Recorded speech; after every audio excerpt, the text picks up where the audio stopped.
Great, thank you. Welcome everyone to our session entitled Measuring Success. What should we measure and how? And we have some examples from Melanesia and Micronesia today. I'm the moderator of this session. My name is Trina Leberer. I'm the director of the Nature Conservancy's Pacific Division, and I am based on the lovely island of Guam, the traditional homeland of the Chamorro people. This conference, we've seen and heard a lot about lots of incredible work happening around the region, and it's been hugely inspiring and energizing. However, given that we all agree this next decade is critical for conservation, I think we all agree it's pretty important that we collectively ensure the work we're doing is resulting in meaningful impact for the local communities and nature and all of the stakeholders that we work with. This requires monitoring key metrics, both for assessing effectiveness and tracking progress, and it requires working at a scale and level that will provide decision makers with the most relevant information in real time. So it may not be feasible to entirely standardize what and how we do this, since scientists and managers, and I'm a scientist by training, often develop and advocate for different methods and metrics. And we also haven't done a particularly great job disaggregating for gender or other types of diversity. So I think it's really important that we, though, figure out a way forward to make sure that real adaptive management is attainable, however challenging that might be.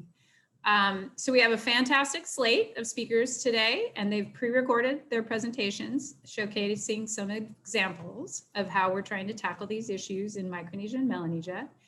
And then we'll have an extended period of time for questions with our panelists. And then we'll have a bit of time for each at the end to kind of sum up some practical ways that we might want to move forward. Our presenters today are Jara Datwin. She's the Micronesia Challenge Regional Coordinator based in Guam. Willie Koska, the Executive Director of the Micronesia Conservation Trust based in Pohnpei. We have Javier Cuetos Bueno. He is the Fisheries Advisor from the Nature Conservancy's Micronesia program, also based in Guam. We have Mazella Manawavi. She is our mangrove scientist for the Nature Conservancy's Melanesia program, and she's based in Papua New Guinea. We have Simon Vuto, the marine scientist from TNC's Melanesia program, based in the Solomon Islands. And finally, Peter Waldy, TNC's Melanesia Coastal Fisheries Manager, based in Brisbane. I will start the video now, a poll maybe came up, and so we'd like you to take the survey very quickly. That we'll try to use the poll information to help kind of guide our Q&A and discussion. Now I will share my screen.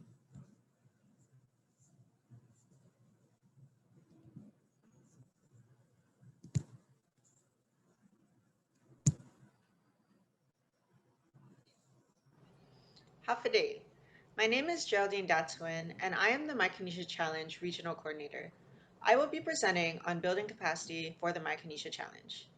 The Micronesia Challenge is a globally relevant example of what can be achieved by setting ambitious, long-term goals supported by strong partnerships for impact on protected areas. This would not have happened without the support of our partners such as SPREP and the Pacific Island Roundtable for Nature Conservation, and we look forward to building on this over the next decade and beyond. In 2006, the leaders of 5 Micronesian jurisdictions committed to effectively conserve 30% of the nearshore marine resources and 20% of terrestrial resources across Micronesia by 2020. We now see many of these types of commitments globally, but at the time it was made, it was, and still is, globally significant, as it was a high-level conservation commitment made by the heads of government and directly addressed the frustration at the lack of engagement of political leaders in conservation-related efforts across the region. The Micronesia Challenge was inspired by a political commitment made by Fiji during the Mauritius International Meeting in 2005, and has since inspired and learned from other similar initiatives, including the Caribbean Challenge Initiative, the Aloha Plus Challenge, to name a few. All are connected through the Global Island Partnership. During the Micronesia Island Forum in 2019, the leaders recognized the success in the first 15 years of the Micronesia Challenge and endorsed the new Micronesia Challenge 2030 goals to effectively manage 50% of marine resources, including the exclusive economic zone or EEZ, and 30% of terrestrial resources by 2030. The goal now also includes a larger voice for fisheries management, invasive species, restoring habitats, sustainable livelihoods, and climate change in Micronesia.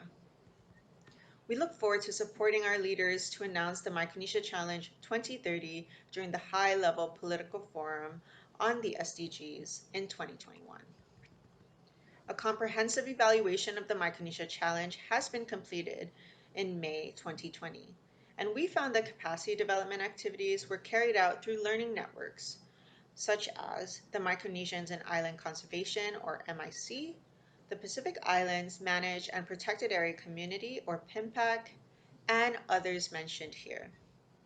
In previous assessments of capacity development needs, partners in the region developed the following approach: training and technical support, coordination, leveraging funds and learning exchanges, partnership building with academic institutions. The PIMPAC evaluation, which was also part of the MC evaluation, helped us understand to what extent capacity building is translated into conservation. The results indicated that approximately 20 fisheries policies were influenced by PIMPAC's network, and there are many stories of the PIMPAC partners who have advanced into positions of leadership that attribute their advancement to the support of the PIMPAC network, such as Chooks Director of the Department of Marine Resources, Mr. Curtis Graham. PIMPAC is the main learning network that consists of partners committed to improving capacity for site-based management and ecosystem-based management throughout the U.S.-affiliated Pacific Islands. And it was designed to support existing regional and local conservation commitments, such as the Micronesia Challenge. They have been receiving regular funding from NOAA and the Department of Interior since its inception, which enabled long-term planning and implementation. Through the collective effort of PIMPAC, 300 trainings and technical support activities have been conducted, 72 conservation action plans, 65 socioeconomic assessments, and more that indicate capacity building has been achieved. These are some of our Micronesia Challenge Young Champion interns that total 38 of undergraduate level students interning at conservation organizations. And here are our Micronesia Challenge scholars, supported by the Bill Rayner Scholarship Fund and other programs.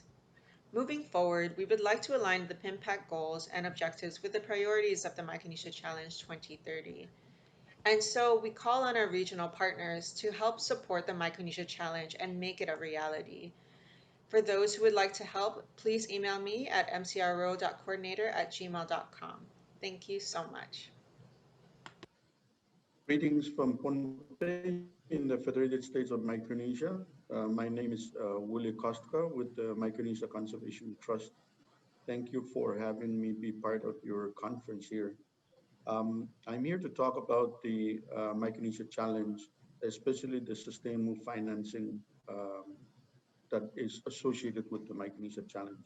When the Micronesia Challenge was launched in 2006 by the leaders of Micronesia, they also selected MCT to serve as the financing mechanism for the Micronesia Challenge sustainable financing.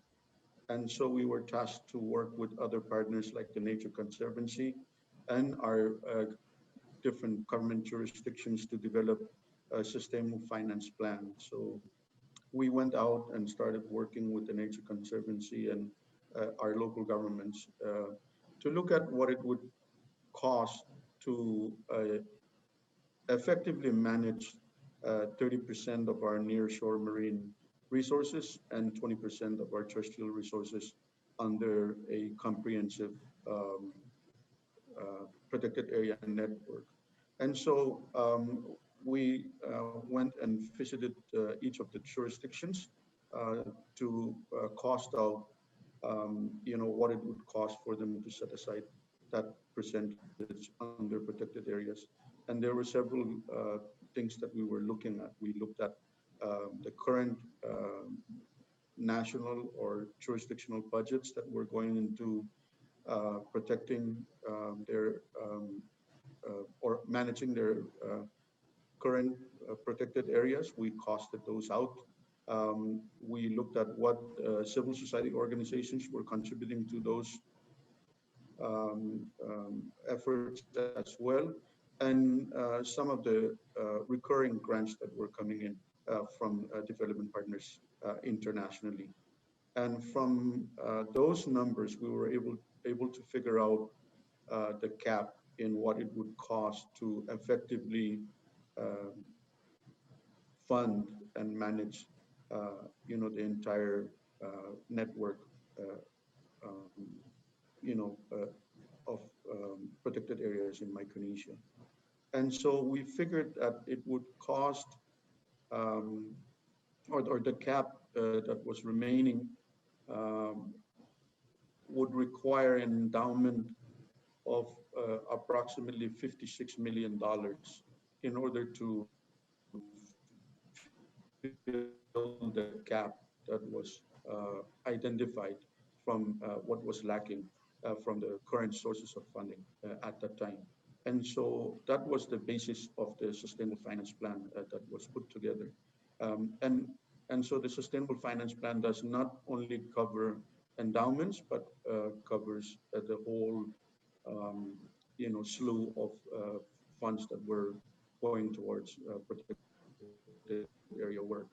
And that sustainable finance plan was really helpful in helping us to secure funding from the partners that were contributing to both the endowment of the Micronesia Challenge, but also to the ongoing work that was done over the since 2006 to this year, 2020.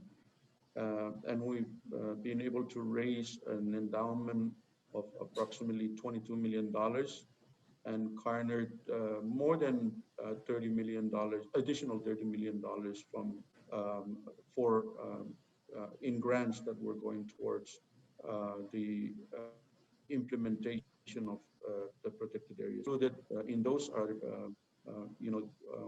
things like the Protected Area Network Fund that was established in Palau, and we're trying to replicate those in the other jurisdictions as well, as another source of the financing, sustainable financing for the Micronesia Challenge. It,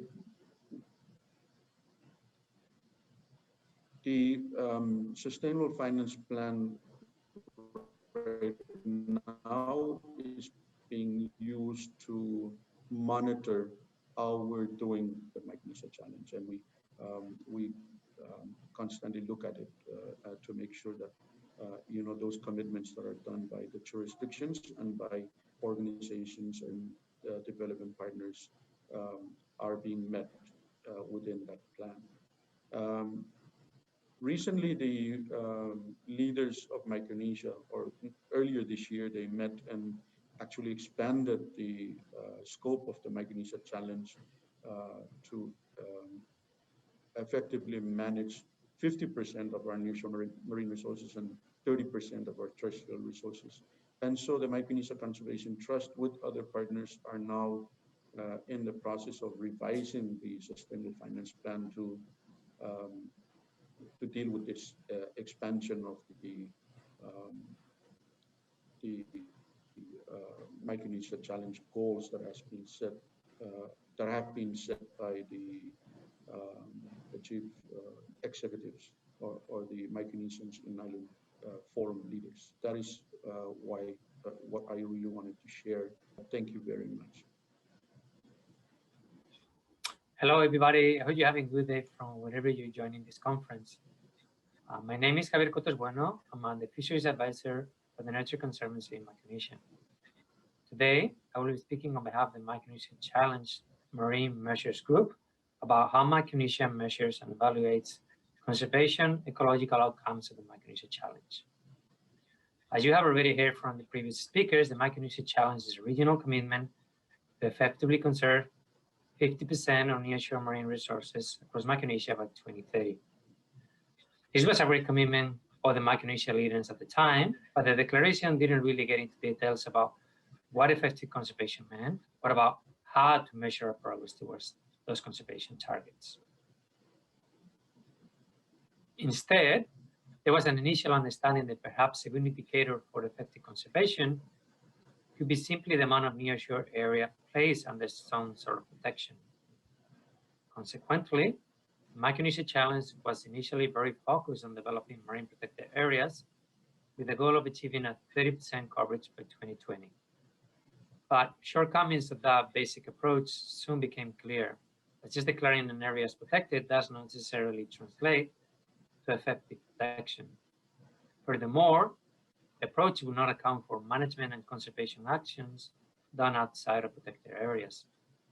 As a response, a technical group was formed with the task of developing regional indicators to measure effective conservation and develop frameworks for reviewing progress towards the goals of the Micronesia Challenge. The Micronesia Challenge Measures Group was formed with over 50 representatives from the 4 countries and 8 jurisdictions to sign the Micronesia Challenge Declaration. It was not easy, but after several workshops, the group agreed upon a common regional approach towards measuring marine conservation success. The group agreed on 3 main themes. First, a common standardized monitoring protocol was defined, so data from across the region will be comparable. Second, the group agreed to a common definition of ecosystem condition. And last, the group also agreed on a common ecosystem condition threshold to define effective conservation. In a nutshell, ecosystem condition was defined as a combination of various biological metrics, and sites were defined as effectively conserved if they were within 30% of the maximum score identified within each habitat and jurisdiction. This evaluation approach was first implemented in 2015 as the first set of standardized regional monitoring datasets became available. Condition scores were estimated for all monitored sites, and sites were defined as effectively conserved or not based on how they compare to sites with the best ecological score within each habitat type and jurisdiction. The results highlighted that only 42% of the habitats met the Micronesia Challenge 2020 goals. This was a wake-up call and prompted a reevaluation of ongoing conservation strategies. But perhaps more important than those results were the underlying findings regarding the apparent limited efficiency of marine protected areas and the confirmation that fishing pressure was the main driver of reduced ecosystem condition. These findings provided very valuable guidance for improving conservation approaches moving forward, including enhanced design and enforcement of NPAs and the development of holistic fisheries management frameworks in addition to protected areas. To end, I would like to acknowledge that while such snapshot approaches are very useful when only one of data is available, there are limitations of those approaches for highly dynamic ecosystems, such as coral reefs that can be temporarily affected by disturbances such as bleaching events or storms. Moving forward, and as time series datasets increasingly become available, we will be measuring not only the ecosystem condition of any given site at one time, but how it evolves over time.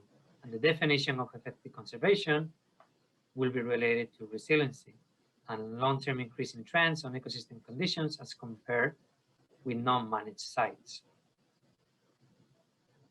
Before I end, I would like to highlight that all the work presented here was the result of an amazing regional network of partnerships working together to support and enhance conservation efforts across Micronesia.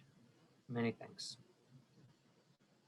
Thank you for joining this talk. I will take you through the Nature Conservancy's Mangrove Market Mirror project and how we are engaging women in sustainable mangrove forest management in Papua New Guinea. I'm Mazela Manawavi, and I'm a mangrove scientist with the Nature Conservancy's Papua New Guinea program. So mangrove ecosystems are vital ecosystems in the Pacific where our coastal communities are highly dependent on to sustain their livelihoods and for the critical ecosystems that services that they provide. However, mangroves continue to be destroyed due to such drivers as population increases and demand for resources, settlement expansion, and urban expansions and aquaculture. In a recent survey that we conducted in one of our sites, we found that women are the largest users of mangroves, particularly in harvesting mud crabs and shellfish and firewood for subsistence consumption as well as sales. However, women do not fully participate in decision making around mangrove resource management. As such, our conservation intervention has been to empower women to engage in resource management decisions through supporting economic livelihood activities as an incentive to mangrove conservation. Some of the current activities that we are involved in include building the capacity of women in mangrove ecology and restoration, improving market access for mud crabs. Some of the communities that we currently engage with have to travel long distances to get to the nearest markets to sell the crabs, and as a result, women have to abandon their domestic responsibilities. And the long distances plus sometimes bad handling or packaging of crabs results in high mortality and as a consequence low economic returns. What we recently did was conduct a mud crab handling training for our women to improve the quality of the mud crabs, reaching markets, as well as conducting a value chain analysis of mud crabs to identify the best markets for our women. And this study will bring those markets to the villages so that women do not have to travel great distances to sell their crabs. During the value chain analysis, we also identified that mud crabs were a main economic activity for our communities. Thus, there is a need in the future to diversify economic activities. On the longer term, we are looking at developing a market-based conservation framework for selling blue carbon offsets, and we are currently doing feasibility studies to link our communities directly to international markets. Some of the successes so far from our project have been that since we run the mangrove ecology and restoration training, some of the women have gone ahead to set up mangrove nurseries in their villages and are now replenishing degraded mangrove sites. They've also gone ahead to build boardwalks to capture ecotourism opportunities in the villages, and they're conducting their own mangrove awareness. We are currently supporting a women's group to register as a business association and plan to build their business and governance capacity so that they will be the first focal point in their community through which we will link them directly to mud crab buyers. We have now currently an interested local private resort who wants to buy sustainably harvested mud crabs from our women's group. Some of the project's challenges that we've had so far are marine and land tenure issues. So the communities that we are engaging with are matrilineal, and women own the land, but men make most of the resource use decisions. So this is already a cultural barrier for our women's full participation in resource management decision making. So how do we best engage men in our project and lift the status of women so that they can influence best management practices for our mangroves, and since they have so much knowledge of this particular habitat? So this is one of our greatest challenges. The other challenge is that there are many barriers to access blue carbon markets, and we are currently doing a situation analysis of its potential development in PNG. Our challenge is that how do we structure our awareness and feasibility studies in a way that engages community without raising too much monetary expectations. We also have the other challenge that there is no baseline data for mud crab stocks in our sites, and markets have existed consistently before our current intervention, and populations are in decline. So how do we get a true baseline representation of stocks as a starting point for monitoring any changes to supply in the future and to inform management plans? As our mangrove market mirror project looks at addressing both the socio-economic and environmental aspects of conservation, baseline studies are crucial to informing our conservation efforts, and this is where our priority way forward will be. My colleague Simon Vuto from our Solomon Islands program will give a great example of how TNC communities are contributing baseline knowledge to turtle conservation efforts. To finish off, we hope that by incentivizing conservation through improving market access to mangrove products, we will empower women to reduce existing barriers to full participation in natural resource management. Since women hold more knowledge of mangrove ecosystems, they will influence best management practices and escalate mangrove conservation in Papua New Guinea. Thank you. Hi everyone, thanks for joining us this afternoon. We have just heard Marcella presenting a market mirror project in PNG on how to engage local women in sustainable mangrove conservation. Now I will be presenting a case study from Solomon Island in which we have used the local participatory science to gather baseline information on total catches and uses to inform management and intervention to support better management of total fisheries in Solomon Island. My name is Simon P. Davuto. I manage the Nature Conservancy's Solomon Island Coastal Fisheries Program. Marine turtle have played a significant role in Solomon Island culture and society for the past centuries. However, all 5 species that present in Solomon Island are listed in the IUCN's Red List as vulnerable to critical endanger. Solomon Island government has taken the initiative to ban all trade of all turtle products, but allow the harvest for subsistence purpose. Despite of this, sale of turtle products continues.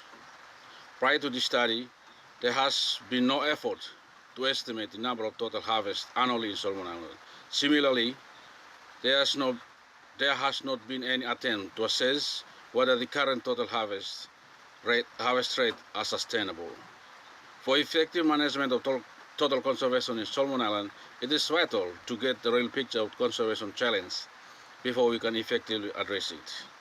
Thus, the primary objective of this project was to provide the Solomon Island government with information required to determine whether the current effort to conserve and manage total stocks in Solomon Island were effective and sufficient. Solomon Island is scattered, and to collect total data nationwide is already a challenge. To tackle this, we use the local participatory science approach where we train local community members to collect information on total data, on total catches and total uses on each total landed, and to use digital camera to provide a visual record of each total catch. Historical data was also gathered through interviews of local experienced fishermen throughout the country. A total of 1,107 totals were recorded during the study.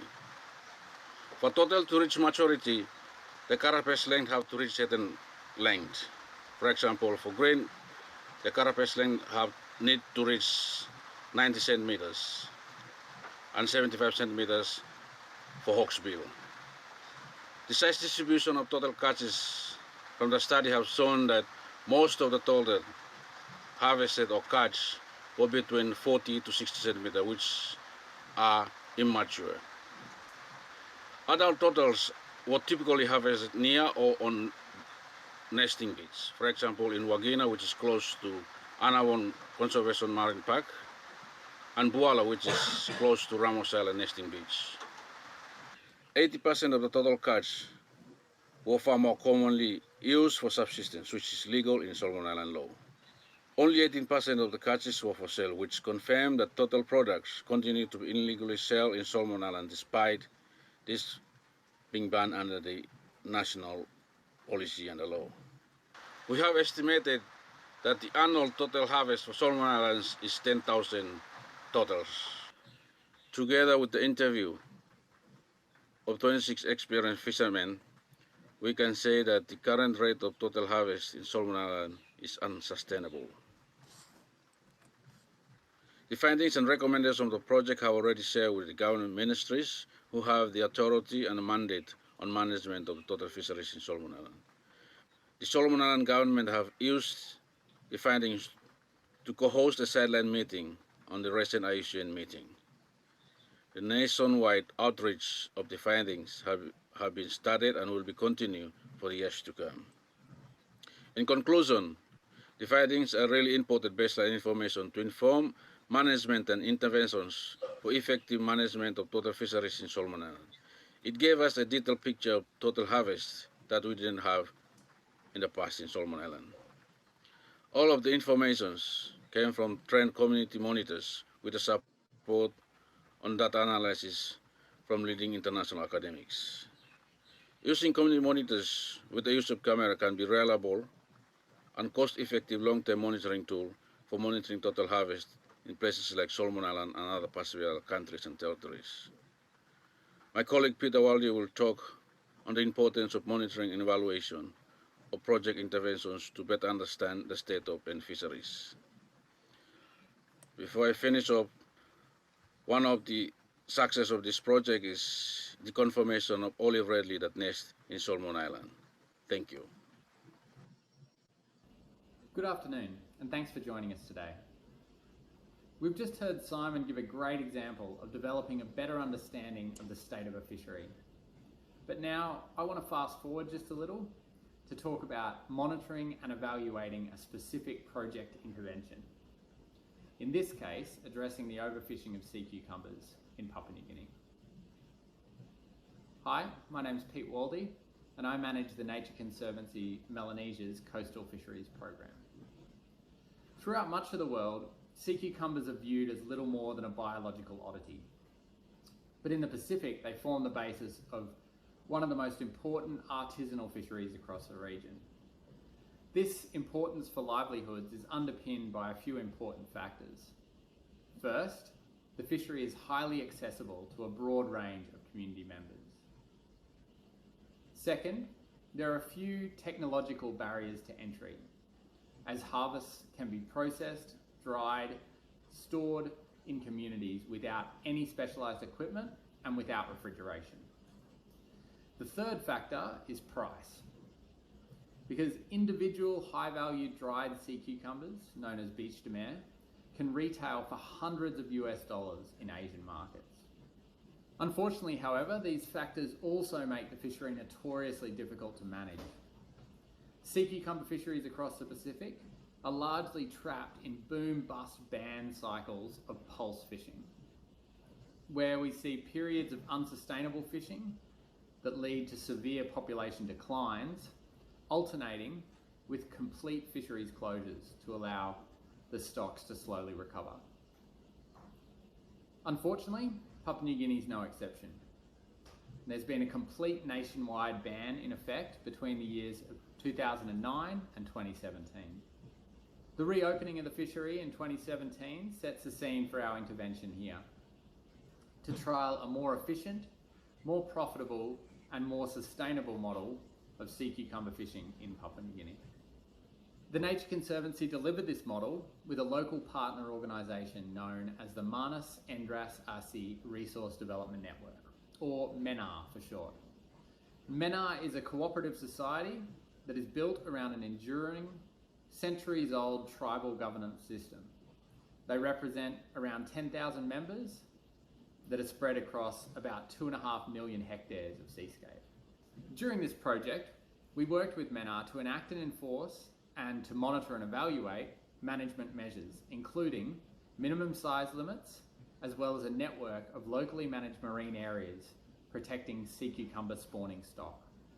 In addition to this more conventional management work, we also supported MENAR to obtain an export licence, to put in place rigorous beach de mer processing and quality control measures, and to obtain sustainable seafood certification through WWF's Sustainable Seafood Network. This in turn allowed MENAR to directly export over 4 tonnes of high-value beach de mer to a purchaser in Hong Kong. This new model returned great economic benefits for MENAR members. Over the 2-year operations of the project, members more than doubled their income from the fisheries, compared with business as usual selling to other local exporters. Unfortunately, despite this great result, and due to a range of internal and external factors, MENAR was unable to return a profit in their 2nd year of operations, and TNC was left holding a significant financial loss. From a sustainability perspective, project results were similarly mixed. Breeding populations of sandfish within MENAR's locally managed marine areas declined by around 50%, presumably due to poaching. However, when compared with openly fished areas or with locally managed marine areas elsewhere, these project sites likely represent the most intact spawning populations in the province. In conclusion, Clearly, market mechanisms don't provide a silver bullet. However, with proper monitoring and evaluation, we can learn the lessons required to provide more sustainable and more profitable fisheries across the Pacific. Thank you.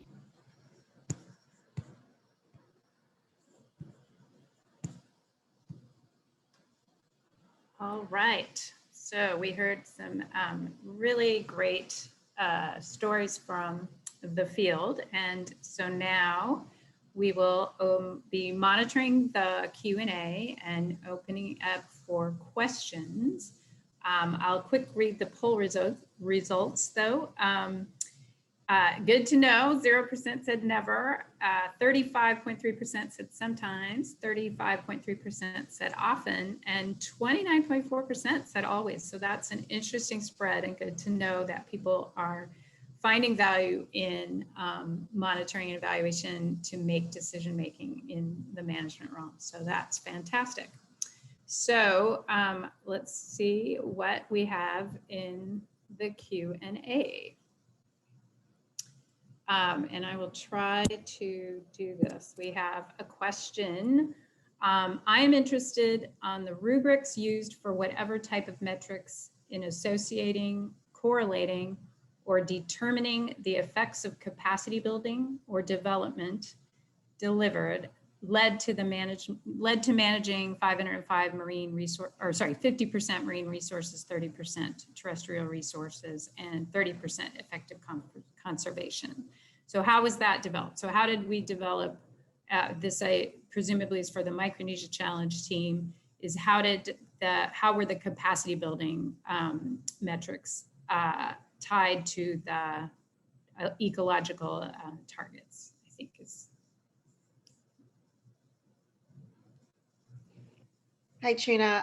I'll just start, and I know our other Micronesia Challenge team can add on to my answers. But for this question, I would like to just clarify that the relationship between capacity and effective outcome has not yet been formally explored. But one of the main recommendations in the Micronesia Challenge evaluation that just came out in May of 2020, which can be linked here, was the need for a strong monitoring and evaluation plan that we can better connect capacity with the new Micronesia Challenge 2030 goal of effectively managing 50% marine and 30% terrestrial resources. We have used in the past the Micronesia Protected Area Management Effectiveness Approach, or the MPAME tool. And I think some of our team members can answer to that in more detail.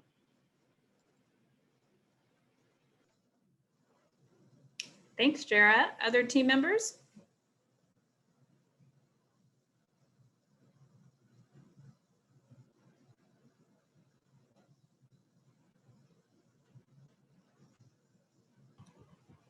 No, I think, can you hear me? Yeah, I think Jara explained it really clear that there's a lack of a formal monitoring and evaluation plan in the Micronesia Challenge, and I think that's one of the hard lessons we learn as we move forward. And hopefully we can develop that so we can answer these type of questions in the future.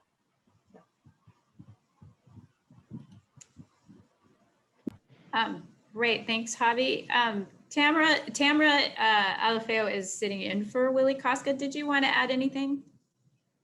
Thank you, Trina. Thanks, Jara and Javi. I think just with the MPAME, I agree with what Jara and Javi were saying. That relationship between capacity and the indicators is something that we all recognize through the evaluation. It needs us to accommodate, and we need to really look into it. But we do have, as Jara pointed out, the MPAME tool that is really important to our work.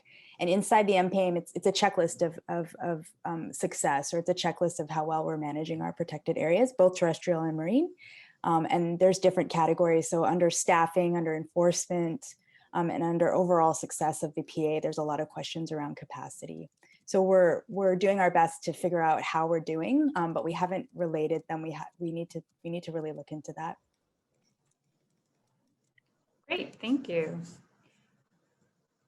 And I am not seeing any other questions in the box. Let me see, there's maybe some chat. Oh, thanks, Tammy. Tammy's been dropping some things in the chat. But do we have any other questions people want to put in the Q&A? We have plenty of time.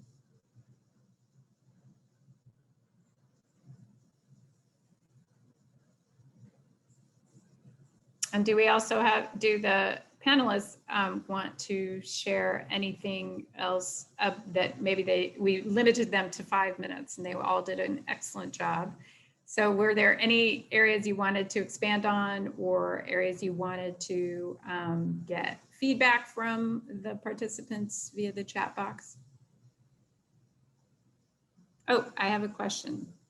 How did you set up monitoring well, now the questions are coming fast and furious. Hang on.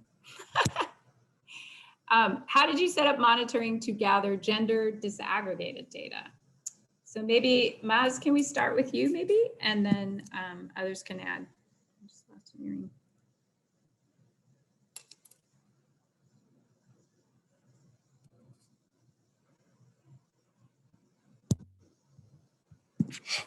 Thanks, Trina.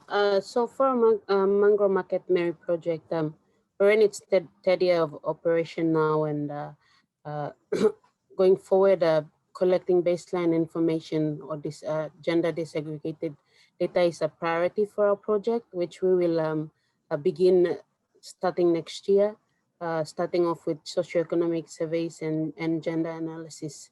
All these surveys that will come together, and we're currently designing these studies or surveys so that we can do that as a first priority for our site before we can go on with doing conservation. So that's for the MMM project in Papua New Guinea at the moment. Thanks. Great, thanks, Maz. Others, anyone else would like to add to that? And then we're getting some more questions. Trina, I'll jump in quickly. So just on the presentation Simon gave, and I wanted to ask him a question as well, but I know for that fishery, there was something, I think Simon worked with the community monitors with over 600 spearfishers who were hunting the turtles, and all of them was male. So the night spearfishing is pretty, almost essentially male dominated in the Solomons. But a question I had for Simon actually was, he gave a really good example of the way in which cameras and participatory science can be used to collect information in these really diverse landscapes. But I guess, Simon, it might be interesting to just give a bit of your views on how much support was needed to make that process run effectively, because I know you're in charge of running that program over a couple of years across the Solomon Islands and what that entailed. Thanks. And Simon, before you jump in, there's a question in the chat that also follows along that, which is just wondering about the involvement of women and young people collecting the data on the turtles in the Solomons. So if you can answer both, thank you.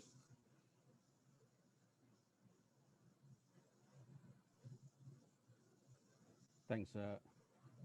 First, I just want to talk a bit on the challenges that we experienced in the beginning of the project, that we need a support from the government, national government and provincial government, and also the communities, and also the other partners who are working on other provinces.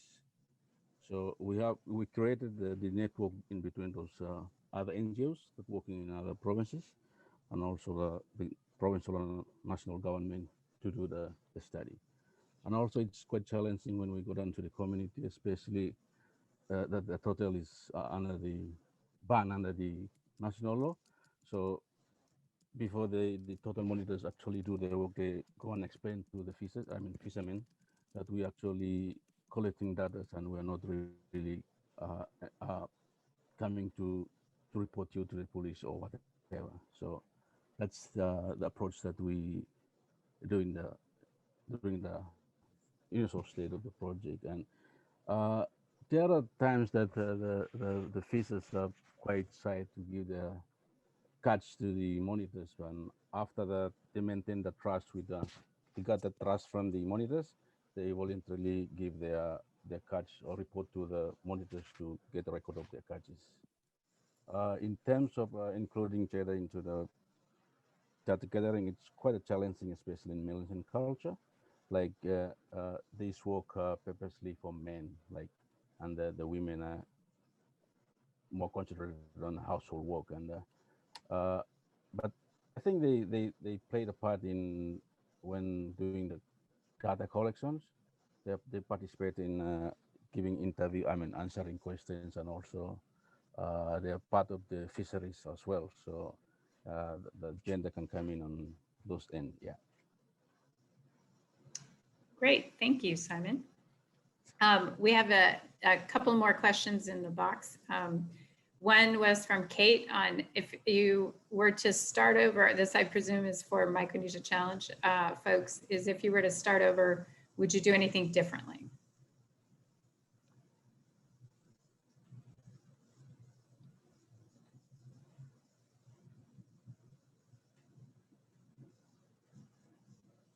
Anyone want to take that? Jared, did you want to start maybe? Yeah, sure. I think I would just like to emphasize that we would want to include a comprehensive monitoring and evaluation plan right in the beginning. So we can set it up so when we do the measurements to effectively conserve these Micronesia Challenge goals, we have the monitoring indicators set up in the beginning. And once we set that standard in the beginning and we can set that framework to all our partners in the region, then it would be much easier to capture that data and to present to our leaders, to present to our supporters and partners and donors our progress. And that's what I would do in the beginning. Thank you. Great, thanks. Another question from the chat. Terrestrial and marine areas under customary ownership have always been a challenge in the region. Are there examples to overcome or navigate through this challenge? The role of tribal partnerships in monitoring, what would you do differently if you were to do this again? Sorry, I think that was the last question I asked. So who would like to take that on? The idea of the challenges have we tried to overcome challenges working with customary ownership and tribal partnerships?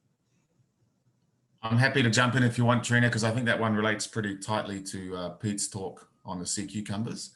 I would say— And sorry, quickly, Rick Hamilton is sitting in for Peter Waldy, who had to attend a funeral. So thank you, Rick. Thanks, Trina.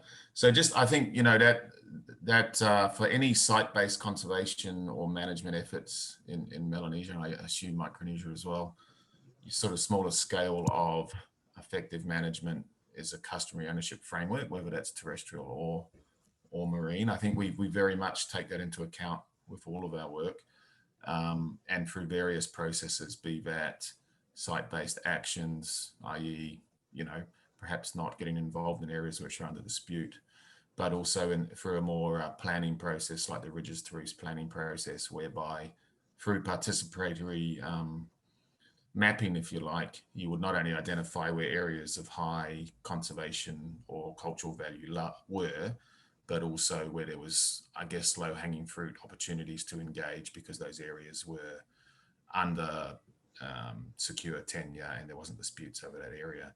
I guess the Manus example is interesting because I think what you often find with community-based conservation is that the spatial scales of management often don't overlap with the ecological processes such as larval dispersal, etc., which occur on a bigger framework. So the Menar example, which Pete overviewed, I think is interesting because it's, you know, you can work at a community where they have secure tenure and they're interested in managing quite effectively, but how do you get that to a scale which perhaps overlaps more with ecological scales of management? And in Papua New Guinea, which, as Maz can attest to, is incredibly culturally and biologically diverse. I think there's almost 800 distinct languages. The tribal MENA governance example is sort of going beyond community-based up to a tribal scale, which is really actually a language group. So it's the same language, same culture, same maritime sort of subsistence, artisanal-based lifestyles. So I think the MENAR example is interesting, where at the end of the day, the MENAR is made up of 8 chief councils, and they will delineate their own management areas within each of those councils. But then you can also put in place some overarching management recommendations for the entire seascape. For example, a ban on spearing certain iconic species at night, or net sizes, etc. So you can get those site-based community efforts and also those more sort of across the board ecological management efforts. I think I'll stop there, Trina. Thanks. Great, thank you. We have another question, I think, for Simon. Why is turtle harvesting high near protected areas in the Solomon Islands?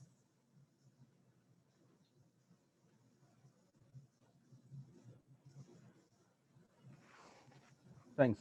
Actually, it's not high on it, but most of the adults are harvested close to the protected area. I mean, on a nesting beach.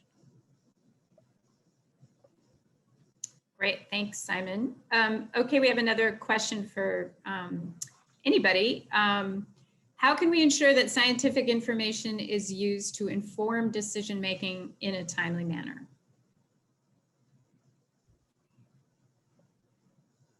And anyone can take it. I think there were lots of great examples shared. I'm happy to go first here again, because it's actually what I talked about a couple of days ago with the turtle tracking work. I think one of the ways to do it effectively, and I think this actually ties to a question I didn't answer, was how were the community members involved in the community monitoring of the sea cucumbers? And that was through training men and women to do the community monitoring of the locally marine managed areas. But I think regardless of the scale, a way to get your science sort of informing adaptive conservation and even policy quickly is to make sure that you involve all the relevant stakeholders. So it's not just working with your community groups, with your men and women, that's essential, but it's also involving your provincial government and your national government, which has the mandate to actually put in place management measures at that sort of national scale. And I think doing that really is a role that the NGOs can sort of broker and facilitate quite well, because unlike the academic institutions, we often have contacts on the ground and in government, as well as links international and sort of international regional universities. So for me, I would say it's that. It's making sure that you've got all the relevant stakeholders who have skin in the game in the work you're doing, but then also linking in with expertise where it's not available, if that be through national or international universities, etc. Thanks. Thanks, Rick. Jara, did you want to add anything from the Micronesia perspective? Yeah, sure. A couple of days ago, I did present on this as well during the Marine Protected Areas session. One of the accomplishments that the Micronesia Challenge has made in our initial iteration of the MC is developing the Micronesia Challenge Marine Database in 2018. And this database can answer questions within a day of collecting marine data. And we have about 400,000 data points currently on that database.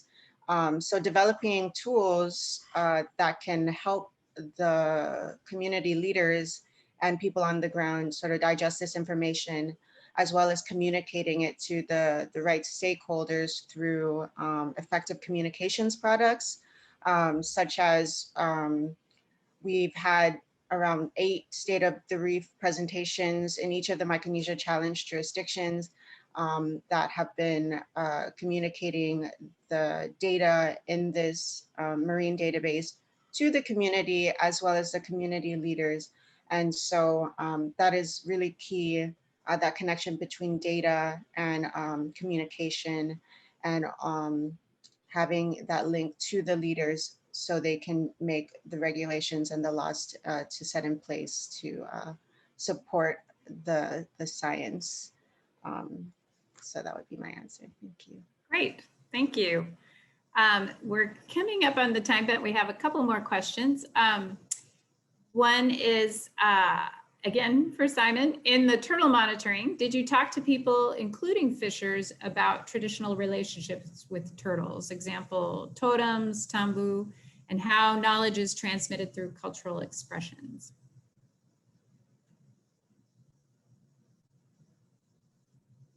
Thank you. Actually, we didn't really do on traditional knowledge, but with the interviews with the community purpose of the use of total really also indicate that most of the total harvest are on cultural events or activities. So total have played an important role in cultural, especially like when they do the blessing of cement and weddings and other activities that relate to the cultural uh, settings. Yeah, thanks. Thanks, Simon. And another question, it looks like maybe a final question for Rick.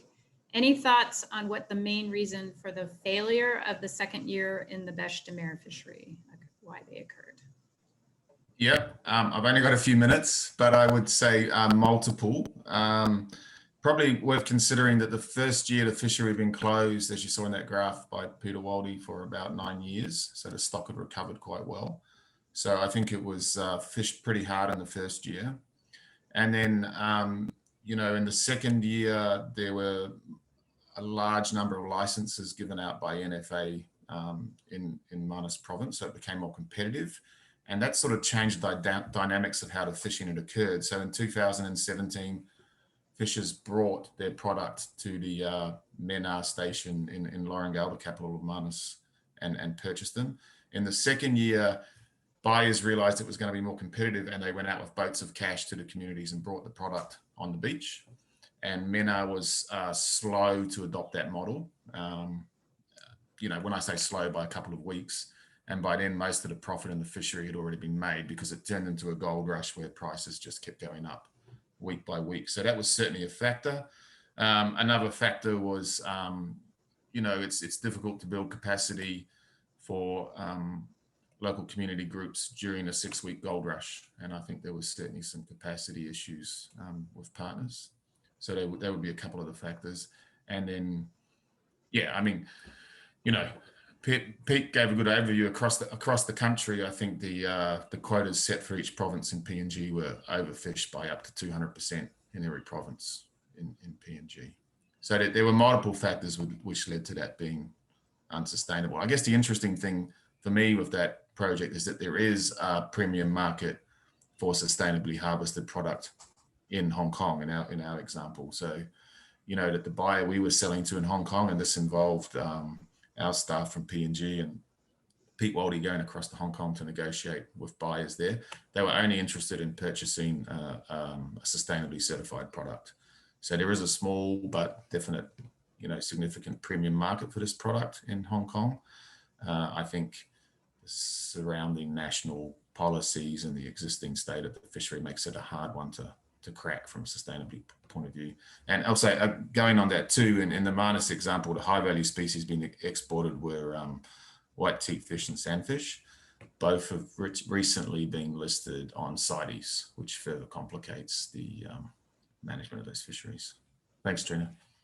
Great, thanks everyone. In the wind up, we'll do another quick poll, but I want each panelist to have basically about a minute to just kind of wrap up. Is there anything you want to leave the audience with?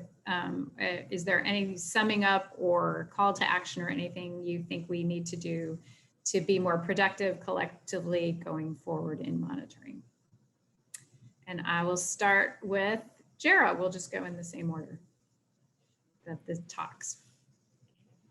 Hi, Trina, thanks. Yeah, so I would just like to summarize that, you know, the Micronesia Challenge has done a lot in the first iteration since 2006, but we do still have a lot of work to do. So I'm very happy that the leaders of the Micronesia jurisdictions are going to have supported the Micronesia Challenge 2030 goals. And so we would like to invite everybody to help us launch the Micronesia Challenge 2030 in 2021. We aim to formally launch this initiative at the high-level political forum on sustainable development goals in July. So please stay tuned for that.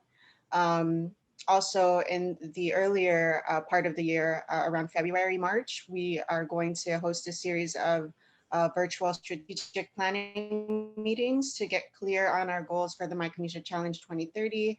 And of course, I want to thank TNC to give us this opportunity, as well as SPREP and our partners that put together this conference. We would like to take all the information that we've learned and integrate it into these strategic planning meetings so we can plan better for the future. And if you'd like to contact me, please contact me at mcro.coordinator@gmail.com if you're interested in helping us. So that's it. Thank you, Trina. Thanks, Jara. We're at the top of the hour, but I hope people can stick around. So let's go over to you, Tamara, sitting in for Willie. Do you have any things you want to share with the audience or sum up? Thank you so much, Trina. No, I thank you, Jara, so much. We're really grateful to you for all of your coordination work. And I think that you just summed everything up perfectly from our end. I think that the one thing, because Willie was talking about the sustainable finance that I'd like to share about is just that one of the things that we're learning and that we all have to, I think, put more effort into is considering the future, as in 10, 20, 30, 40 years down the road. It's really easy to get sucked into what's happening right now, which is obviously important, but we have to really envision and start to think also, and that's what the endowment is for, is future need. And it can be really hard to get people to commit funds today for what might be needed in the future, especially at a time when we have COVID and we have all of these things that are really impacting us today. And so I just think that's a really good, important lesson, and also something that the Micronesia Challenge has done well. We do have $22 million in our endowment right now. It's not as much as we had hoped for, but $22 million is still a lot of money. So yeah, and again, I'd also like to thank everyone. Thank you to TNC, and thank you to the Micronesia Challenge. Thanks much. Thanks. Javi, quick thoughts? And then we'll jump real over to quick, Mangers. I would like to quickly double down on the question by the audience about how we can ensure the scientific information is used for decision making. And we have a really good example from the speakers on how we do that. But it seems from the poll surveys that we need to do a much better job, because only 30% of people say they actually use science when making decisions. So I think we need to do a better job of that. And last, really briefly, the measuring is really important, but we need to measure success as well as failures, because that's the only way really for us to learn. We really need to do a better job of that. Yeah. Thank you. Great. Thank you. Okay. Mazella, over to you. Quick thoughts? Thanks. So our Mangrove Market Mary project, as I said, has just started recently developing a field activities and all that, and would like to find out more baseline information about our sites. I think the most critical component is collecting gender disaggregated data, since our project is focused on women, and I think that's the vital thing to do, apart from the scientific data that we have to collect. It is important to consider different uses of a certain resource or ecosystem and target those demographic groups or gender specific groups, as well as fully understanding cultural norms in our program, so we do not create like negative impacts on men while trying to empower women. So thanks. Great, thank you. Simon, a couple of quick thoughts? Thanks. The important thing is, I think, the importance of having a baseline study on our project. With those baseline study, you can measure success and failures. And for the marine turtle, it's like it's endangered and it's migratory species. So it needs a cooperation between different countries, communities, to support and help the population stable or increase. Thank you. Thanks. And Rick, final thoughts, and then we'll get Tammy to launch the poll. Thanks, Trina. Just that, I mean, I'm inherently biased as a scientist, but I think monitoring is incredibly important. And I think the more we can do to make sure that the stakeholders and the institutions which have the sort of strong academic knowledge are involved from the onset, then the more likely the results are to be rigorous and the more likely they are to be picked up and used. Thanks, Trina. Thank you. And sorry, I can't see what's happening because I'm in this like little void, the moderator void. So Tammy already entered the poll, and it sounds like we have a bit of a spread, which is, it's very useful information for us, that it's kind of equally split. No 4s and 5s, that's great. So between 1, 2, and 3, 30% most useful, 40%, and then 30%. So thank you all very, very much for joining us today. I think it was, thanks all to our speakers for presenting, and for the people that backed up the ones that couldn't make it. And we'll hopefully continue to share this conversation with all of you moving forward. Thanks everyone, have a great day.